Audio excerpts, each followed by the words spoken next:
அதிகமா தலைய ஆட்டி, ஆட்டி பேசுவாங்க. ஸோ திருவாதிரை வந்து அவங்களுடைய ஒரு பழக்கம் என்னன்னா, தலைய ரொம்ப ஆட்டி, ஆட்டி பேசுறது. அதே மாதிரி ரொம்ப உடம்ப குறுக்கி, வளைச்சு நெளிச்சுட்டு படுத்திருப்பாங்க.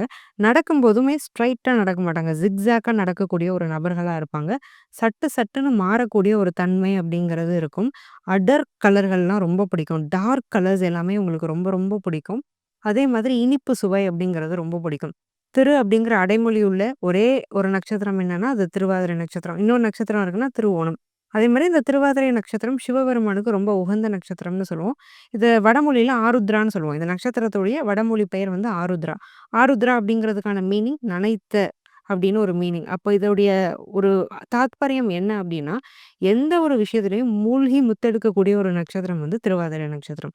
ஸோ ஒரு ரூட் வரைக்கும் போயி ஒரு பிரச்சனைனா என்னன்னு புரிஞ்சுப்பாங்க. ஒரு விஷயம்னா என்னன்னு தெரிஞ்சுப்பாங்க.